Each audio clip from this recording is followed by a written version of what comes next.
Lady Iris Ashworth sat in the portrait chair and felt her face arrange itself into something acceptable. The morning light fell through the studio's north window in pale sheets, catching dust and turpentine fumes, and the painter, Mr. Voss, commissioned at great expense, stood before his blank canvas watching her with an expression she could not interpret.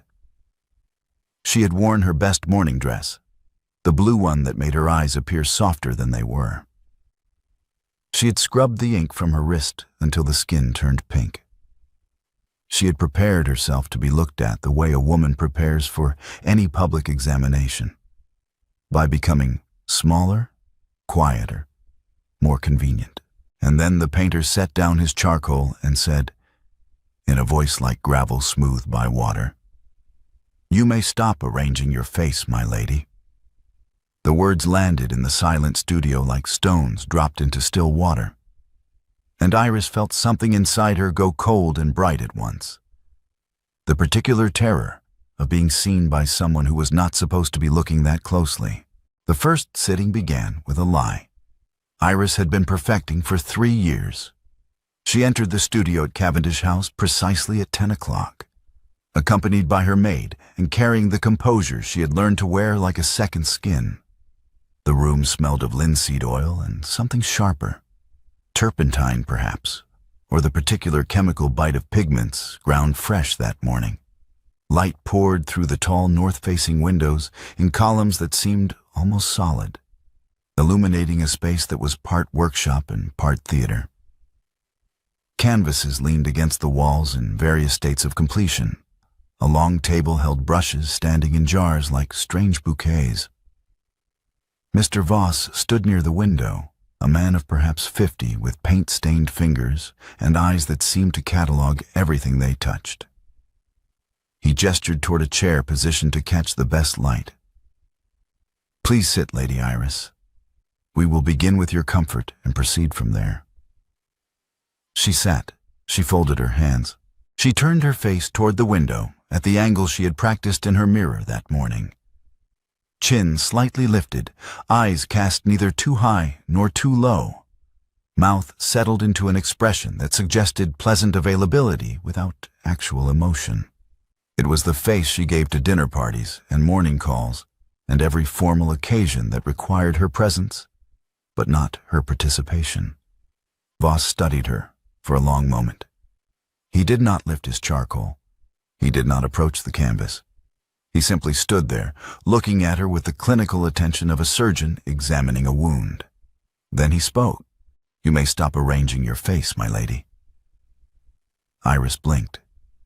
"I beg your pardon?" "You sat down and chose an expression. I watched you select it, the way a woman selects a hat before leaving the house. I am not interested in painting the hat."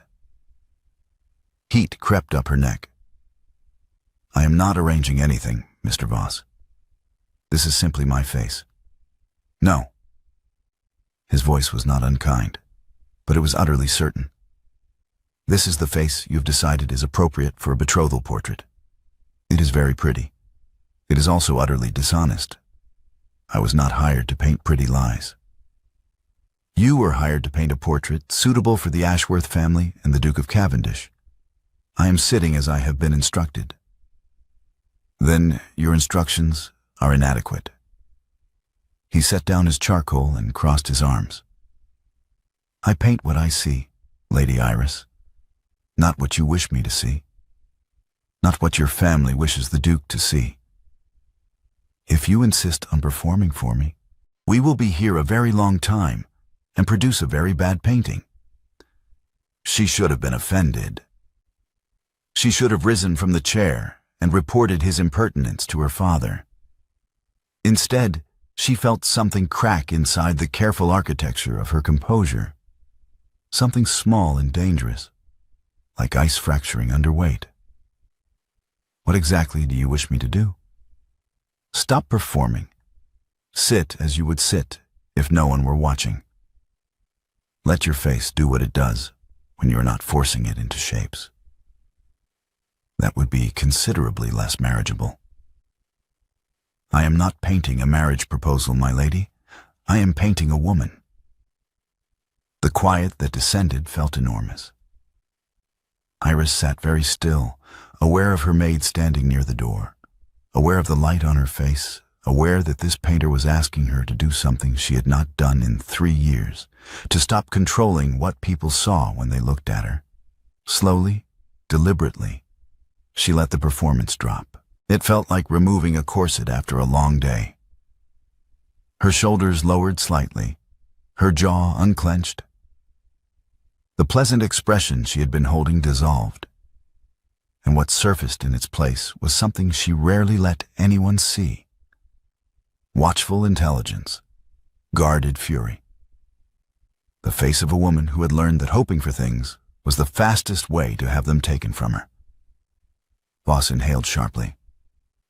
"That," he said, "is considerably more interesting." Before Iris could respond, a voice came from the doorway.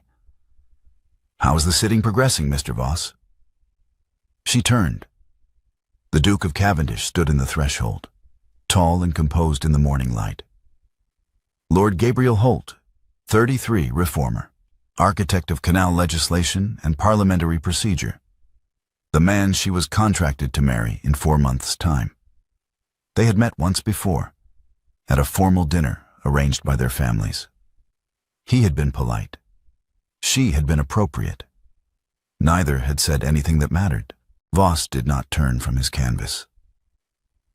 "Your Grace, have you met the woman you are marrying?" Gabriel's expression did not change, but something flickered behind his eyes. "We dined together last month." "Dining is not meeting." Voss gestured toward a chair in the corner, half hidden in shadow. "Sit down. Watch. You may learn something about your future wife that a dinner table cannot teach you." Iris expected the Duke to refuse. Men of his position did not take instruction from painters. But Gabriel crossed the room without protest and sat in the indicated chair, folding his long frame into the shadows as though he belonged there. Voss returned his attention to Iris. "Hold that expression. Do not soften it. Do not make it easier." She held it, the real face, the one she gave to no one. And Gabriel watched. She could feel his attention like a weight on her skin, not intrusive, but present, steady and focused in a way that made her want to turn away and hold still at the same time. She kept her eyes on the window, on the light, on anything except the man sitting in the corner, whose gaze had begun to feel like a question she did not know how to answer. Voss worked in silence for 20 minutes, his charcoal scratching against the prepared canvas in soft, rhythmic strokes. When he finally stepped back, he studied what he had captured, then glanced toward the corner where Gabriel sat. "Your Grace, you may go about your day. The sitting will continue for another hour." Gabriel rose. He moved toward the door, then paused beside Iris's chair. For a moment, she thought he might speak. Instead, he simply looked at her. Really looked. The way Voss had looked, as though seeing something he had not noticed before. Then he left. Voss set down his charcoal and walked to the window, staring out at the gardens below. When he spoke, his voice was quiet. "Your betrothed has excellent posture and no expression whatsoever. Does he always hold himself as though he's being examined by a committee?" Iris found herself answering honestly. "I do not know him well enough to say." "A pity. You're about to spend your life with him." "Yes." Voss turned back to her, his expression unreadable. "I will need you to sit twice a week for the next 6 weeks. Can you manage that?" "Of course." "Good. And Lady Iris, do not scrub the ink from your wrist before you come here. I saw the pink skin this morning. If you write, own it. The small rebellions are the only honest things most of us have left." He dismissed her then, and Iris walked out of the studio with her heart beating too fast and her carefully constructed composure fractured in ways she did not yet understand. That evening, alone in his private study, Voss prepared a second canvas. He stretched it himself, sized it with rabbit skin glue, and set it beside the first. Then he opened the locked drawer in his desk and removed a letter written in a woman's hand. Elegant script on heavy paper, the wax seal already broken. He read it again, though he had memorized the contents weeks ago. Mr. Voss, my son will tell you how to paint her. Ignore him. Paint her as she is. Then paint him watching her. The second canvas is the one that matters. He will not commission it himself.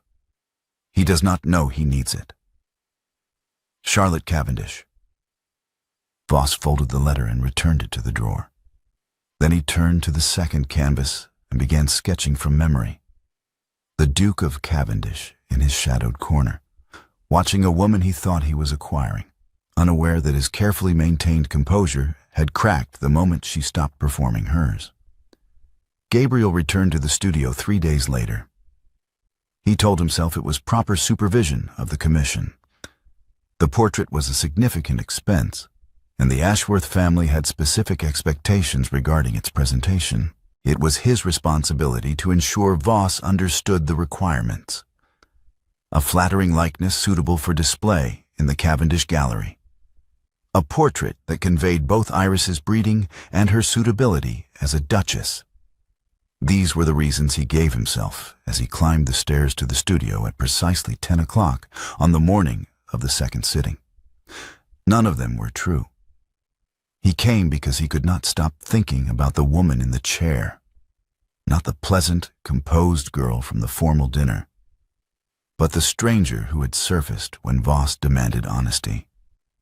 The watchful eyes, the guarded intelligence, the expression that suggested she was cataloging everything in the room and finding most of it inadequate. He had spent 3 years in Parliament learning to read the faces of men who lied professionally. He knew performance when he saw it, and when Iris Ashworth dropped her careful mask, what he saw underneath arrested him completely. The studio door was open. Gabriel entered quietly and took his place in the corner chair without announcing himself. Voss glanced up from his palette, registered Gabriel's presence with a slight nod, and returned to his work.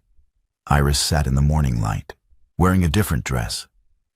Green this time, with lace at the collar, and the same unperformed expression Voss had drawn from her 3 days ago. She was not looking at the painter. She was looking at something beyond the window. Her attention focused on a thought Gabriel could not access. Voss spoke without lifting his brush. "Lady Iris, tell me about your education." She blinked, returning from wherever her mind had gone. The usual accomplishments: music, French, watercolors. And the unusual accomplishments? A pause. "I do not take your meaning." "You have ink on your left wrist. You scrubbed it before the first sitting. You did not scrub it today. That suggests either carelessness or a decision to stop hiding. I am curious which." Iris glanced at her wrist. A small dark stain marked the skin just above her pulse point. "I write letters. The ink is stubborn." "What kind of letters require that much ink?"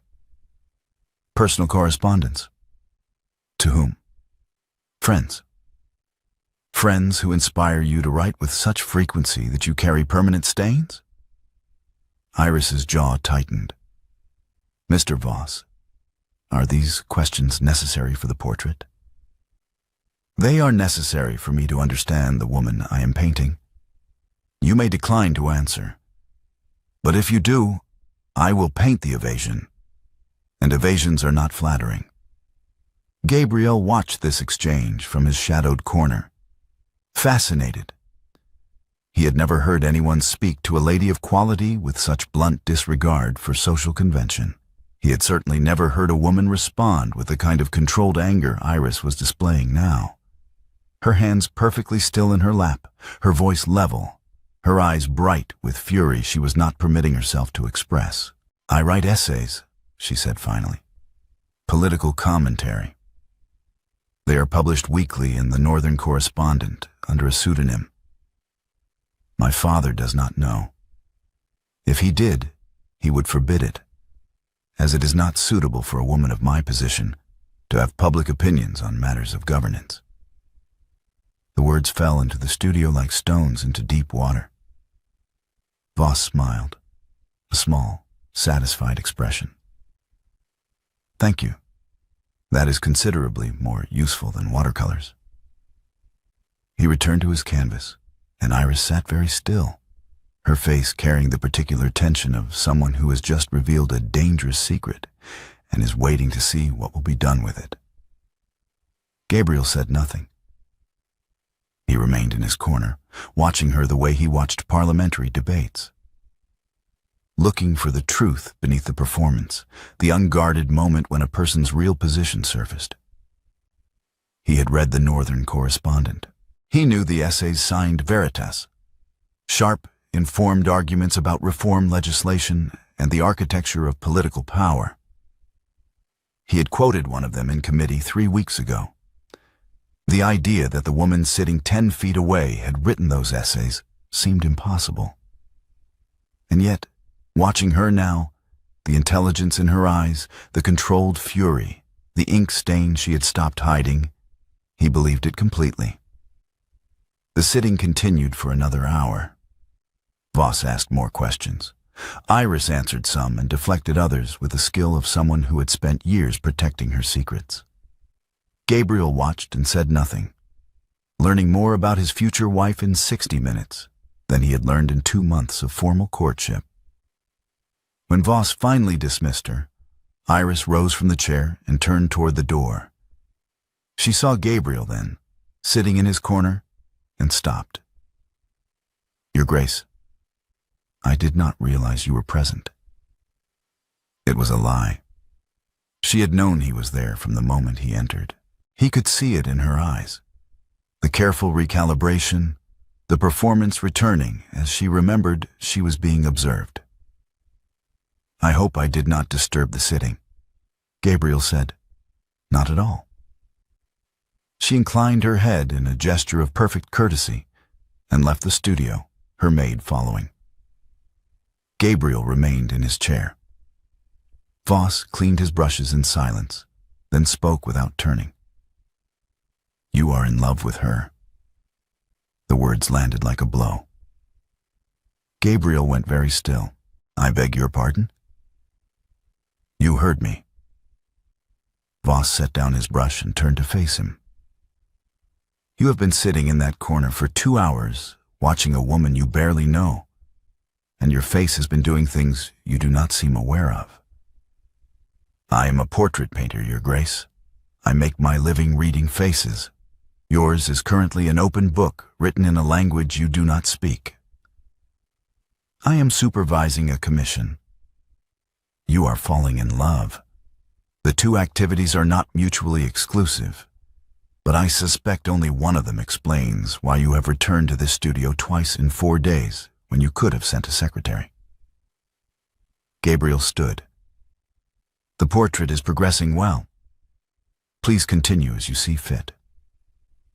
He walked to the door, his posture perfect, his expression composed. Voss's voice followed him. "Your Grace, when you decide what you want this portrait to say, you might consider telling me. At present, I am painting what I see. I suspect that may not align with what you wish the world to see." Gabriel did not respond. He left the studio and descended the stairs to his study, where he sat at his desk and stared at the canal reform bill he had been drafting for 6 months. The words blurred. He could not focus. He kept seeing Iris's face when she admitted she wrote essays, the defiance, the fear, the intelligence she had been taught to hide because it made her unmarriageable. He had chosen her because the Ashworth family controlled a voting bloc that would secure his legislation. He had agreed to the betrothal because it was strategically sound. He had expected a wife who would manage his household and produce heirs, and ask nothing of him beyond financial security and social position. He had not expected to care what she thought, He had not expected to want to hear her speak. He had not expected to sit in a painter's studio watching her with the way a man watches something he did not know he needed. That night, Voss worked on the second canvas, the hidden one, the portrait Gabriel did not know existed. He painted from memory and from the sketches he had made during the sitting.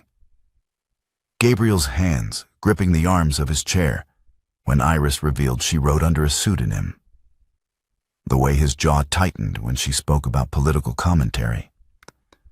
The unguarded 3 seconds when he forgot to compose his face and simply looked at her with something close to hunger. Voss painted the truth. He always did. It was the only thing his art was good for. The sittings continued twice weekly.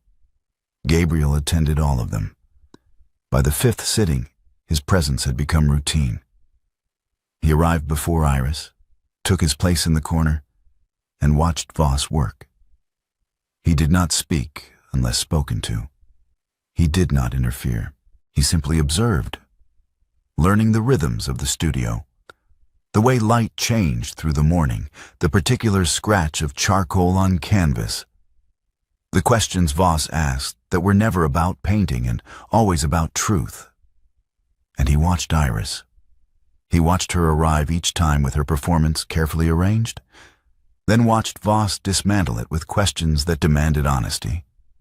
He watched her grow more comfortable in the chair, as though the studio had become the one place where she did not have to pretend. He watched her speak about books she had read and essays she had written, and the particular frustration of having opinions no one wanted to hear because they came from a woman's mouth. He watched her become real. And Iris, for her part, had begun watching him. It started during the 4th sitting, when Voss asked her about the betrothal. "Are you pleased with the arrangement, Lady Iris?" She had paused before answering. "It is a suitable match." "That is not what I asked." "It is the answer I am giving." "Then I will paint a suitable match." "Is that what you wish to hang in the Cavendish gallery? A portrait of suitability?" Iris had looked directly at Gabriel then, still sitting in his shadowed corner, and asked, "What does His Grace wish to hang in the gallery?" It was the first time she had acknowledged his presence during a sitting. Gabriel had not been prepared for the directness of her gaze, the challenge in it, the suggestion that she saw through his careful supervision to whatever lay beneath. "I wish for an honest portrait," he had said. "Of me or of the arrangement?" "Are they not the same thing?" "No, Your Grace, they are not." The conversation had ended there. But something had shifted. Iris no longer pretended Gabriel was not in the room.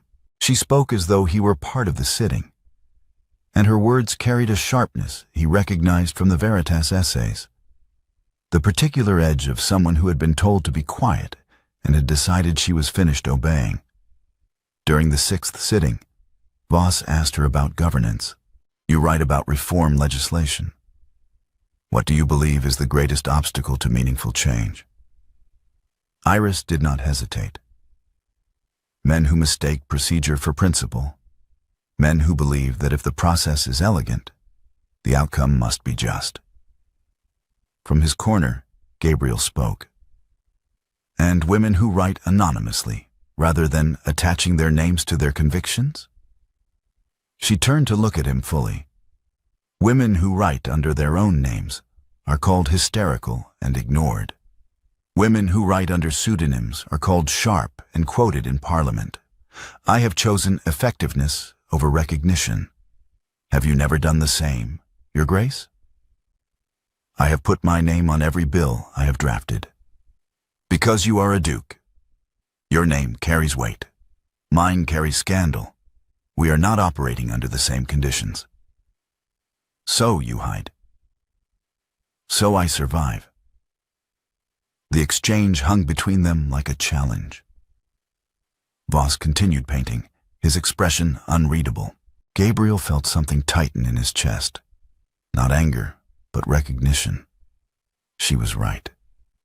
He had never had to choose between being heard and being acceptable. His voice had always mattered because of what he was, not because of what he said. "I apologize," he said quietly. "That was unjust." Iris blinked. "You are apologizing?" "Yes." "Men of your position do not typically apologize to women. Then men of my position are fools." She studied him for a long moment, and Gabriel had the uncomfortable sense that she was cataloging him the way Voss cataloged faces, looking for the truth beneath the performance, diagnosing what she saw. "You are not what I expected, Your Grace." "Neither are you, Lady Iris." Voss set down his brush. "This is an excellent sitting. Please continue being honest with each other. It makes my work considerably easier." The sitting ended shortly after. As Iris rose to leave, her shawl slipped from her shoulders. Gabriel moved without thinking, crossed the space between his corner and her chair in 3 strides, and caught the fabric before it fell. His hand closed on silk still warm from her skin. He held it for a moment too long. Then he returned it, draping it carefully over her shoulders without meeting her eyes. "Thank you, Your Grace." "Of course." She left. Gabriel remained standing beside the empty chair, aware that something had just happened that he did not have words for. Some shift in the air, some acknowledgement that the space between them had grown smaller and more dangerous. From across the room, Voss was already sketching. The second canvas hidden behind the first. Gabriel's hand extended, holding silk. The unguarded expression on his face in the 3 seconds before he remembered to compose himself. Voss painted the truth. He always did. The 7th sitting began differently. Gabriel arrived late, delayed by a parliamentary session that had run past midnight. He climbed the stairs to the studio with exhaustion pulling at his bones and his mind still tangled in committee debates. He entered without knocking, without remembering to arrange his face into the composed mask he wore in public. Iris was already in the chair. She turned toward the door as he entered, and their eyes met. For 3 seconds, perhaps 4, Gabriel forgot to perform. His expression was raw. Attention, hunger, something close to desperation. The unguarded face of a man looking at the most important thing in the room. Then he remembered where he was. The mask returned.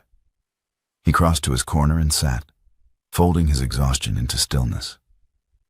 But Iris had seen, and Voss had seen. The city continued in silence for 20 minutes. Iris held her pose, but her attention had shifted. She was no longer looking at the window or the light or the vague middle distance Voss preferred. She was watching Gabriel the way he had been watching her for weeks, studying him, cataloging the small fractures in his composure. Finally, she broke pose. "Mr. Voss." "Yes, Lady Iris?" "When you paint a subject who is performing, who gives you a face instead of their face, what do you do?" Voss paused, his brush hovering over the canvas. "I paint what is underneath. The performance is the first layer. The truth is the second. And if the subject does not know they are performing, then the truth becomes more interesting. Self-deception is harder to paint than deliberate lies." Iris turned in her chair to look directly at Gabriel. What is underneath his performance? The question landed in the studio like a stone through glass. Gabriel went very still. Voss set down his brush. "You would have to ask him, Lady Iris, though I suspect he does not know the answer."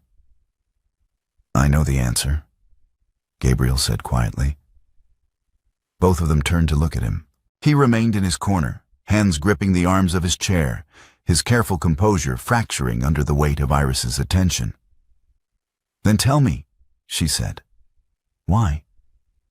"Because I have been sitting in this chair for 6 weeks, letting a painter strip away every defense I have."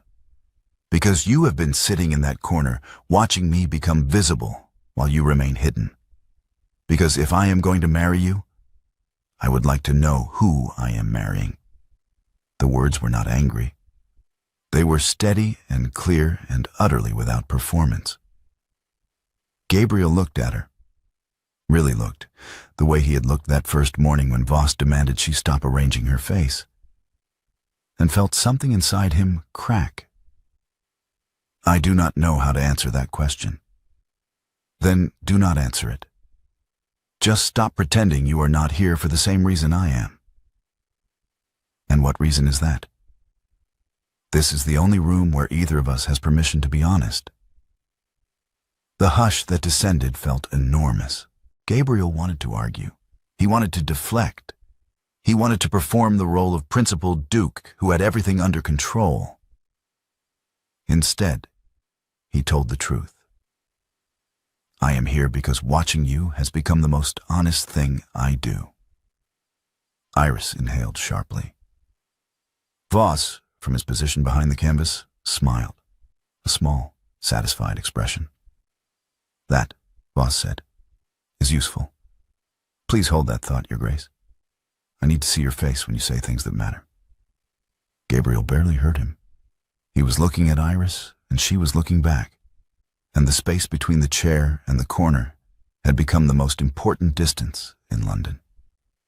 The 8th sitting did not happen as scheduled. Iris arrived at the studio to find Voss working alone, a different canvas on his easel, a landscape half finished. He looked up when she entered. Lady Iris, His Grace sent word that he will not be attending today. Is he unwell? He did not say. He sent instructions regarding the portrait. Voss set down his brush and crossed to a small table where a sealed letter waited. He handed it to her. Iris broke the seal and read. Mr. Voss, paint Lady Iris exactly as she is. Do not soften her expression. Do not make her more convenient. The Ashworth family's instructions are rescinded. You will follow your own judgment. Cavendish. She read it twice. Then she looked up at Voss. He is contradicting my father's explicit instructions. Yes. My father will be furious. The portrait was meant to present a suitable bride. His Grace appears to have decided that suitability is less important than truth. Iris folded the letter carefully. Her hands were steady, but something in her chest had gone tight and strange. Why would he do this? Voss studied her for a long moment. You are an intelligent woman, Lady Iris. I suspect you know the answer. I would prefer to hear you say it. Very well. Your betrothed is in love with you. He does not know how to say it. He does not know if he is permitted to feel it. So he is saying it the only way he knows how, by ensuring that the portrait shows the woman he sees, not the woman your family wishes him to see. The declaration settled over her like snow, cold and undeniable. Iris sat down in the portrait chair, not because Voss had asked her to, but because her legs had stopped working properly. He barely knows me. He has been sitting in that corner for 8 sittings watching you become real. That is more than most men see of their wives in a lifetime. He is a duke. He chose me for political alliance. He chose you for political alliance. He is staying for something else entirely. Iris looked at the letter in her hands. Gabriel's handwriting, strong, precise, the script of a man who had been trained to control everything, including the shape of his words. And yet this letter, with its blunt instruction to paint her exactly as she was, felt like the least controlled thing he had ever written. What do I do with this? She asked quietly. That depends. Do you love him? I do not know him well enough to love him. You know him better than you think. You have been watching him the same way he has been watching you. You have seen the cracks in his composure. You have seen the man underneath the Duke. The question is not whether you know him. The question is whether you are willing to let him be known. Iris stood. I need to leave. We have not finished the sitting. I cannot sit today. Please send word to His Grace that the portrait is progressing well and that I will return when I am able. She left the studio before Voss could respond, her mind spinning, her chest tight with something she could not name. That evening, her father summoned her to his study. Viscount Ashworth was a man who believed in appearances. He had built his political career on strategic marriages and careful alliances, and he had raised his daughter to understand that her value lay in her ability to be useful. When Iris entered his study, he was holding a letter, not Gabriel's instructions to Voss, but something else. The Duke has sent word that the portrait is to be painted without our input. He has rescinded the instructions we provided to Mr. Voss. Yes, Father. This is unacceptable. The portrait was commissioned to present you in a manner befitting a duchess. Voss is known for brutal honesty. If he paints you without guidance, the result will be unmarriageable. Iris kept her voice level. His Grace appears to disagree. His Grace is a fool. He is thinking with sentiment instead of strategy. You will speak to him. You will insist that Voss follow our original instructions. I will not. Her father looked up sharply. I beg your pardon? I will not speak to the Duke about the portrait. If he wishes me painted honestly, that is his choice. It is not his choice alone. This betrothal serves both families. The portrait must reflect that. The portrait will reflect what His Grace commissions. If you take issue with his instructions, you may address him directly. Viscount Ashworth stood, his expression cold. You are becoming difficult, Iris. I had hoped the betrothal would cure you of that tendency. It appears I was wrong. I am not ill, Father. I am simply tired of being told that my value depends on how well I can pretend to be someone else. She left before he could respond, her pulse racing, her hands trembling with the particular adrenaline that comes from saying something true and dangerous. That night, alone in her room, she took out her writing paper and began a new Veritas essay. The words came fast and sharp, fueled by fury she had been holding back for years. On the architecture of convenience. Why men who mistake control for love should not be trusted with either. She wrote for 3 hours. When she finished, her hands were covered in ink, and the essay was the best thing she had ever produced. She did not scrub the ink from her wrists before she went to bed. Iris did not return to the studio for a week. Gabriel sent 2 letters. She did not answer them. Her father sent a note to Cavendish House expressing concern about the portrait's direction. Gabriel responded with a single line. The portrait will proceed as commissioned. On the 8th day, Iris received a letter that was not from Gabriel. It was from Voss. Lady Iris, I am writing to inform you that the portrait is nearly complete. I would like you to see it before the final varnish is applied. Please come to the studio at your convenience. There is something you should know about the commission. Voss. She went the next morning. The studio was empty when she arrived. Voss was not at his easel.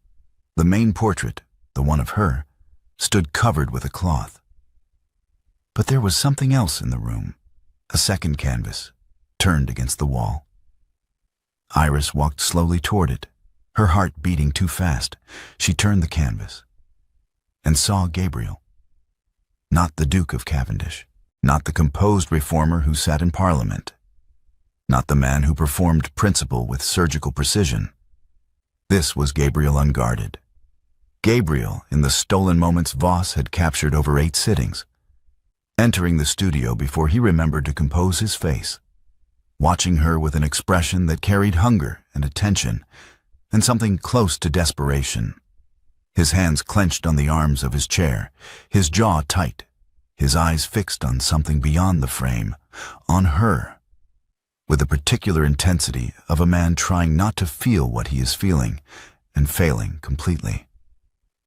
Iris stood before the portrait for a long time, her breath caught somewhere in her chest. Behind her, Voss's voice. His mother commissioned it. She turned. Voss stood in the doorway, his expression unreadable. I do not understand. Before the Duchess died, she sent me 2 letters.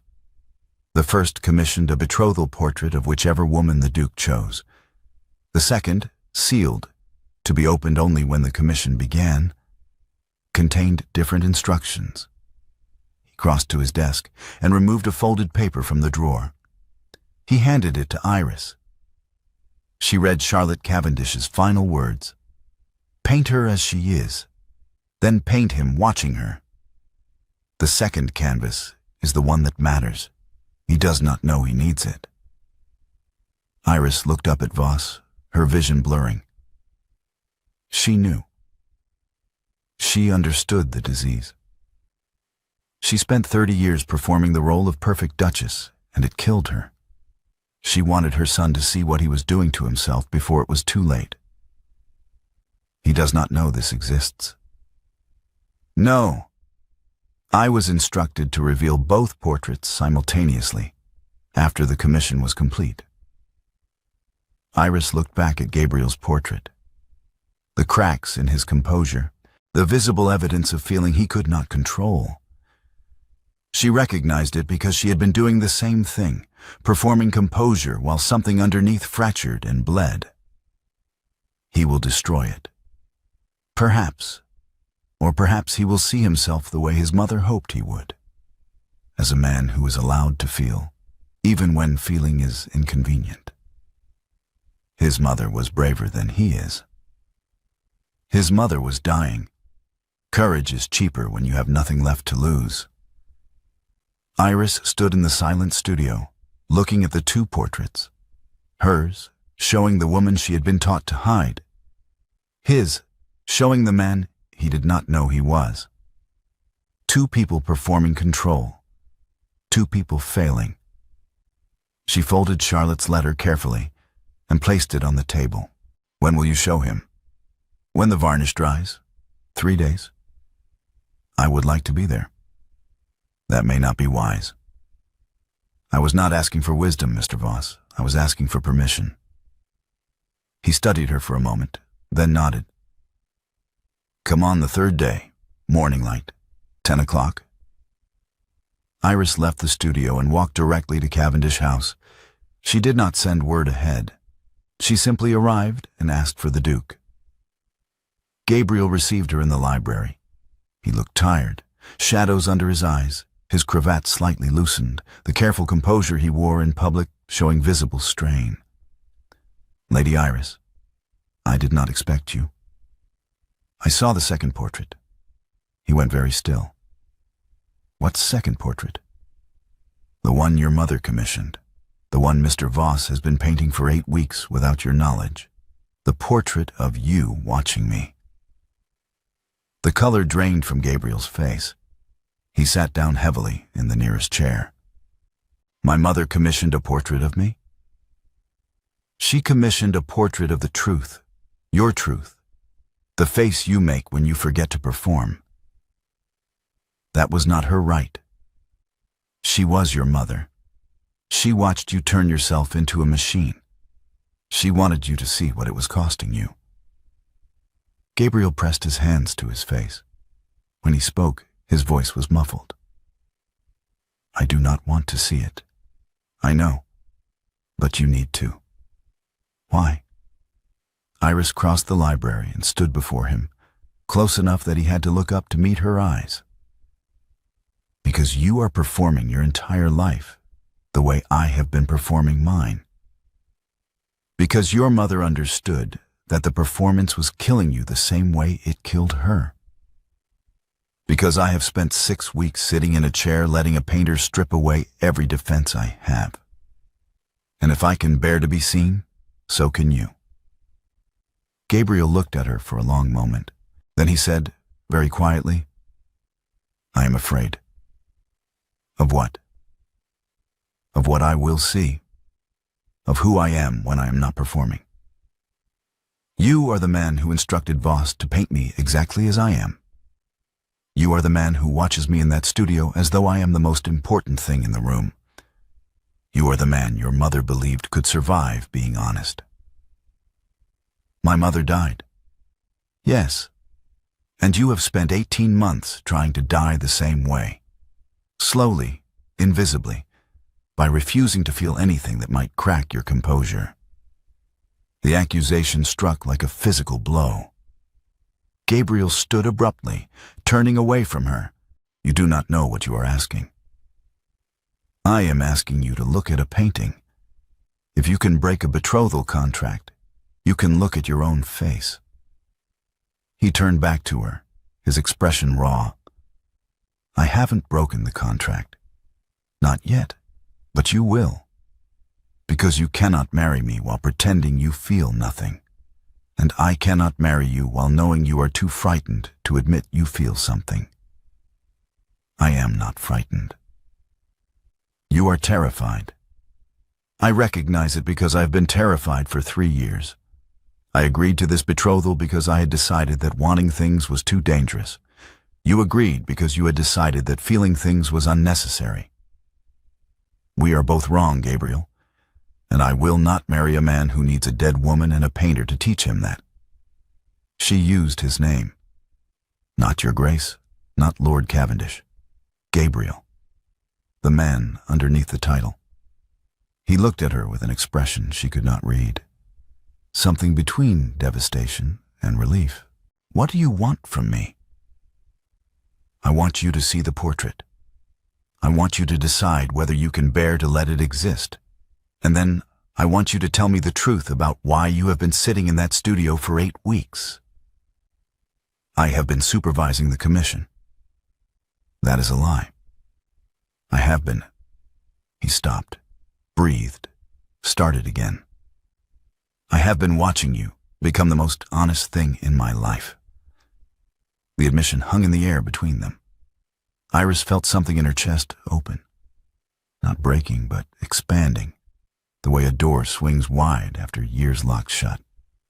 "Then come to the studio in 3 days. See what your mother wanted you to see, and then decide whether you can live with the truth or whether you would rather destroy it." She left before he could answer, walking out of the library with her pulse hammering and her hands unsteady, and the terrible, exhilarating knowledge that she had just done the bravest and most foolish thing of her life. 3 days later, Gabriel stood in Voss's studio staring at 2 portraits. The first was Iris.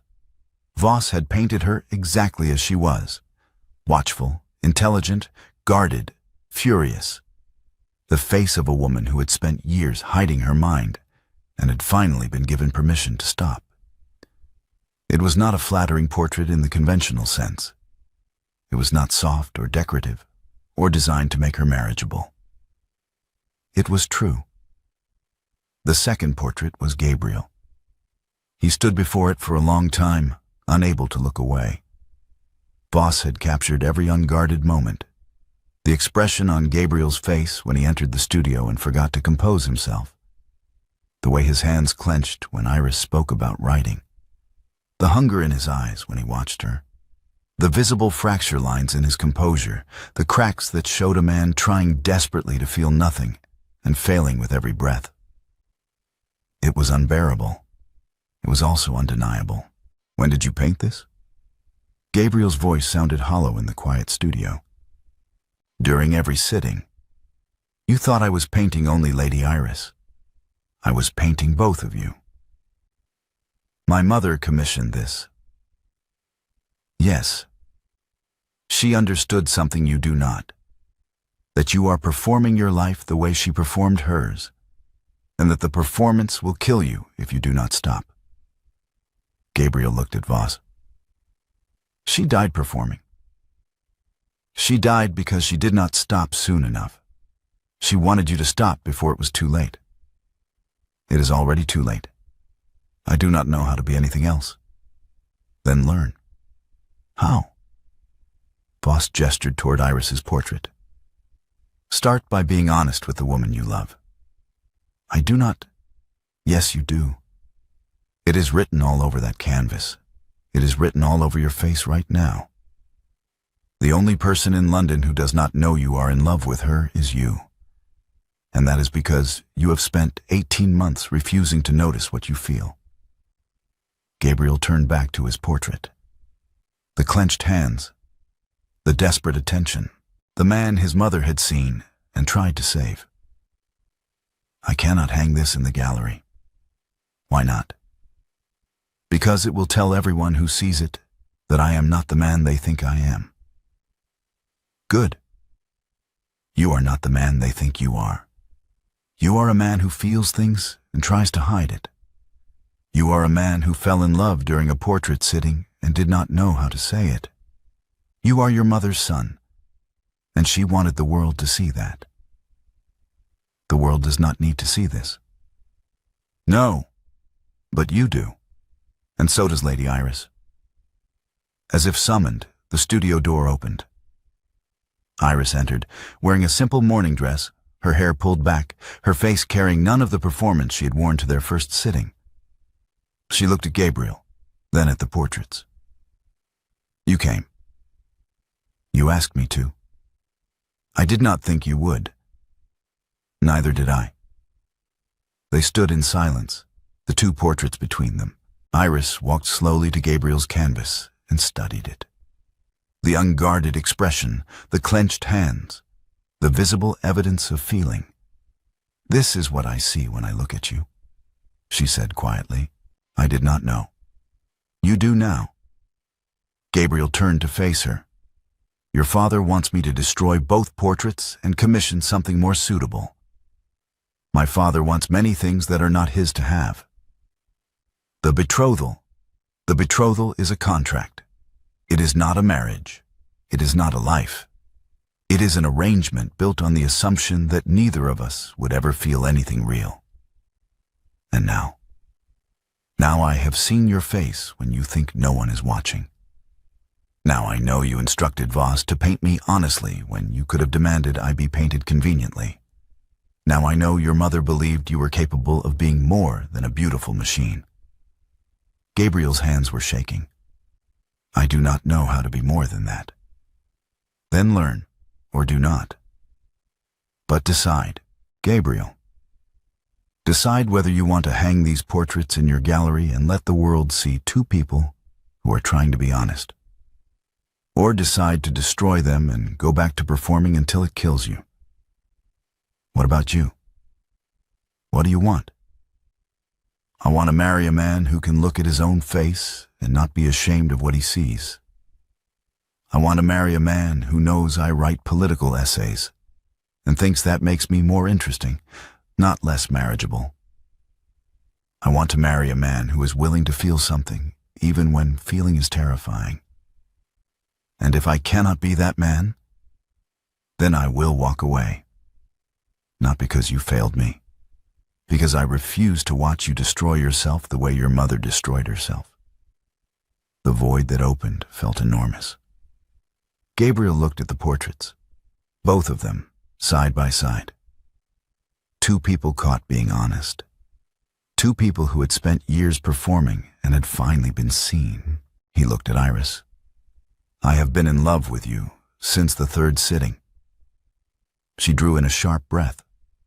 Why did you not say anything? Because I did not know how.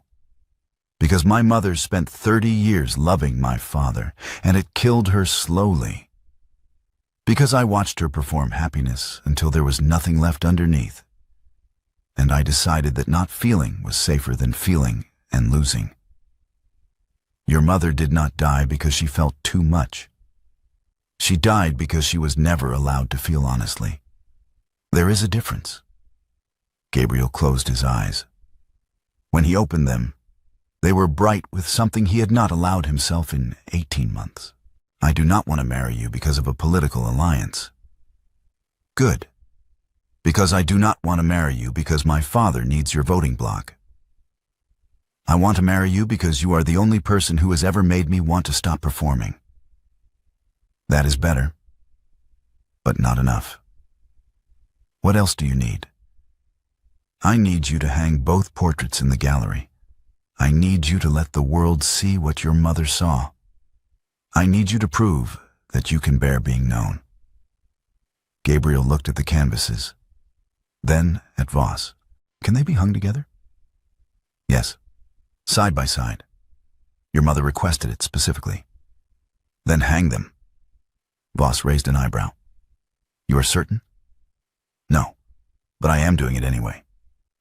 He turned to Iris. I am going to break the betrothal contract. Why? Because it was built on a lie. Because I do not want to marry you as a political instrument. Because if we are going to do this, I want to do it honestly. Your reform bill can wait. My mother spent 30 years building a political career on strategic marriages and perfect appearances. I will not make the same mistake. Iris stepped closer. If you break the contract, I lose the protection of the arrangement. If the portraits hang, I lose my reputation for compliance. If my father discovers I am veritas, I lose everything. I know. And you are willing to risk that? I am willing to risk everything, if it means you can be honest. If it means I can be honest. If it means we can build something that is not a performance. Iris looked at him for a long moment. Then she reached out and took his hand, the first time she had touched him deliberately, without accident or necessity.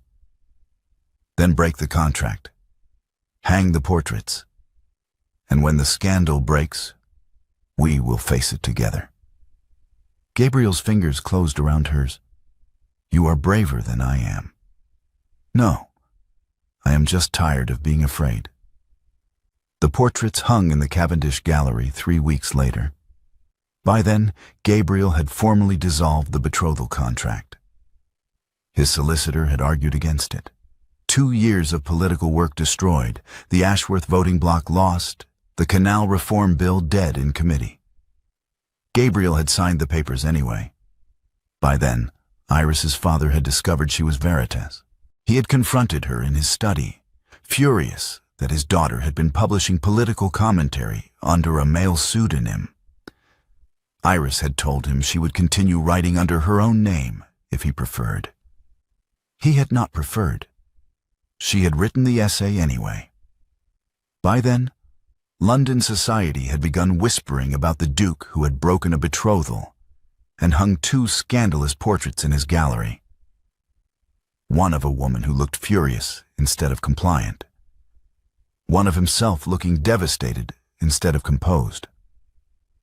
The portraits hung side by side in the Cavendish gallery, replacing 2 of the 8 soft-painted brides. Visitors came to see them. Some were horrified. Some were fascinated. All of them understood that something had changed in the House of Cavendish.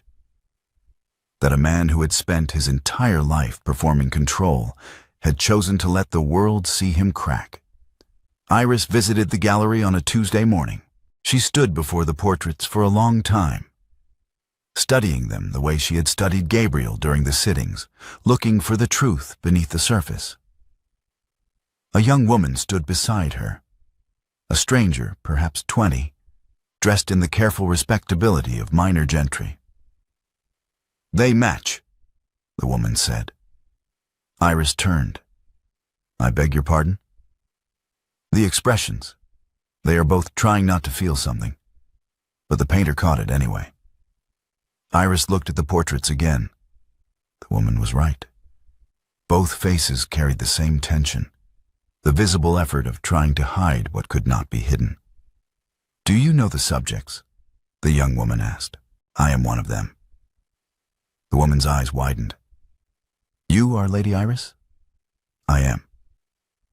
Then you are also veritas. I read your essays. They are the only political commentary worth reading. Iris felt something warm and strange bloom in her chest. Thank you.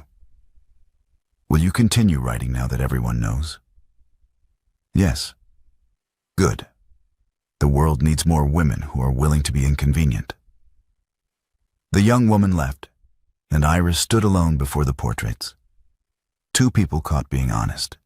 Two people who had decided that performance was more dangerous than truth.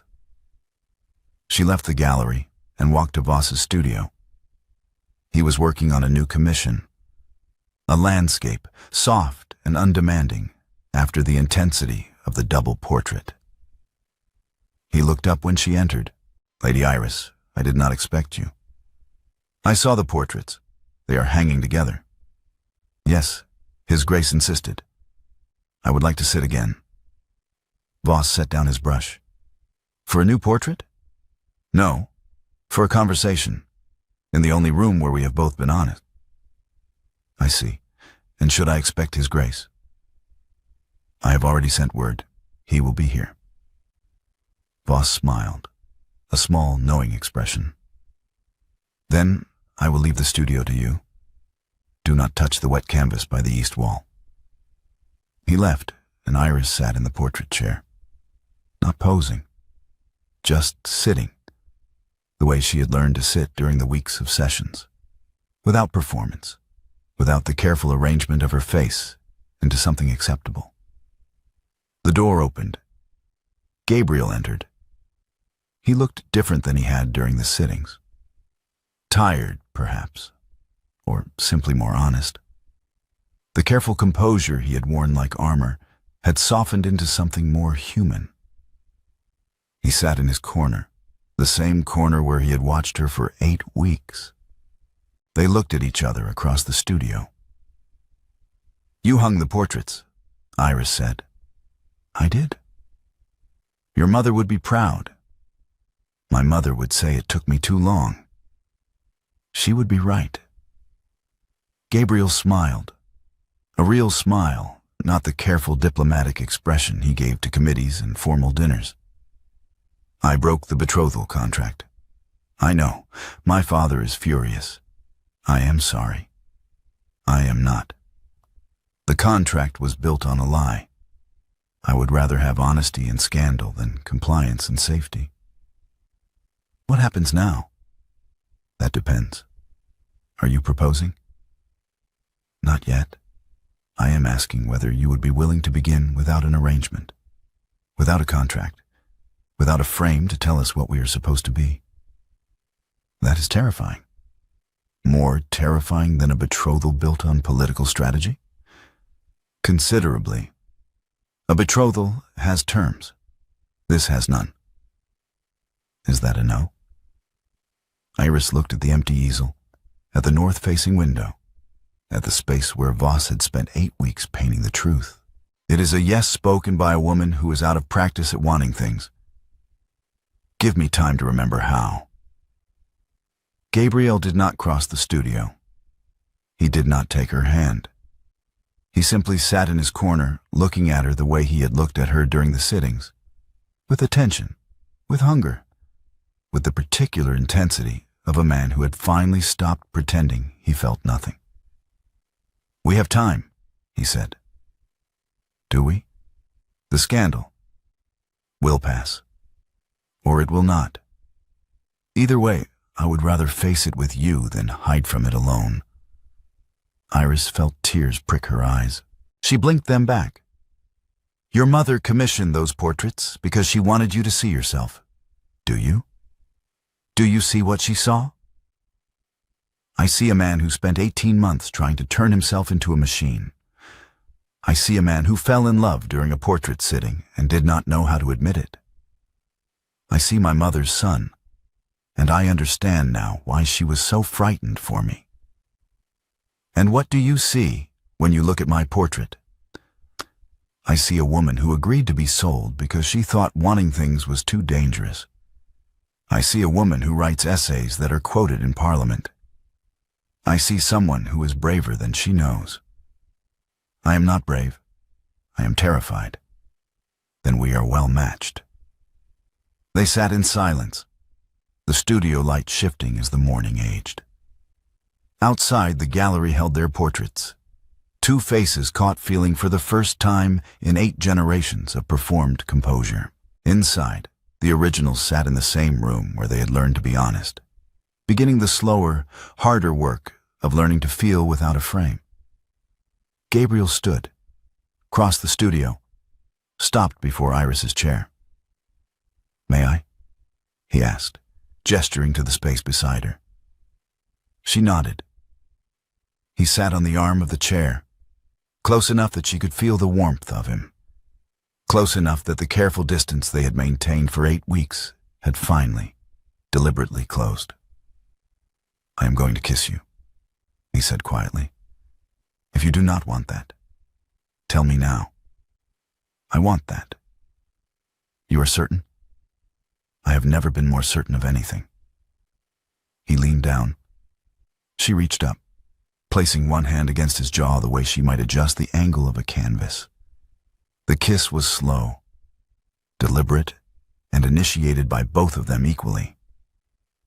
Two people who had spent weeks watching each other across a studio, finally permitting themselves to close the distance. When they pulled apart, Gabriel rested his forehead against hers.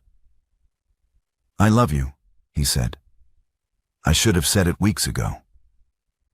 You said it when you told Voss to paint me honestly.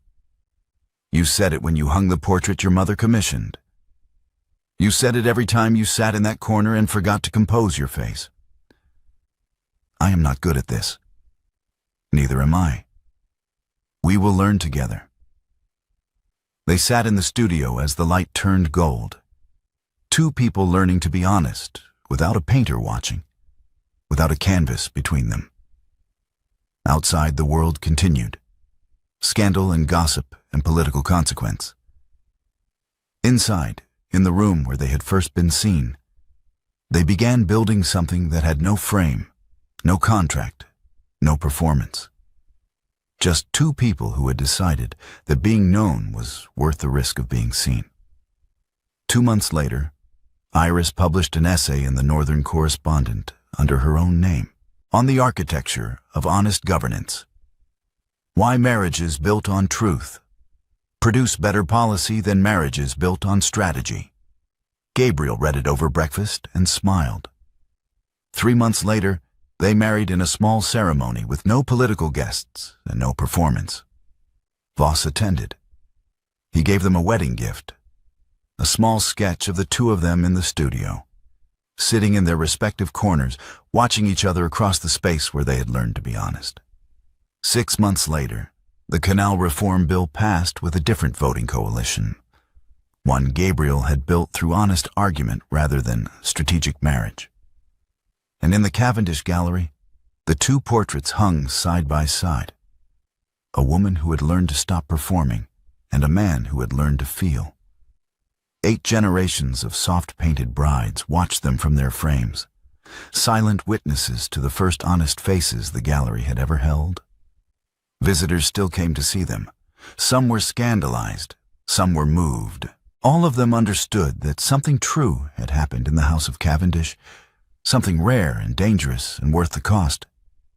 In the studio, the light still fell through the north-facing window in pale sheets. Voss worked on new commissions, painting other faces, other truths. But sometimes, when the studio was empty, he would look at the corner where Gabriel had sat, and the chair where Iris had learned to drop her mask, and he would remember the two people who had taught him that the best portraits are the ones where the subject forgets and they are being painted. Truth, he had learned, was not something you could commission. It was something you had to earn, slowly, painfully, in a room with good light and someone brave enough to look.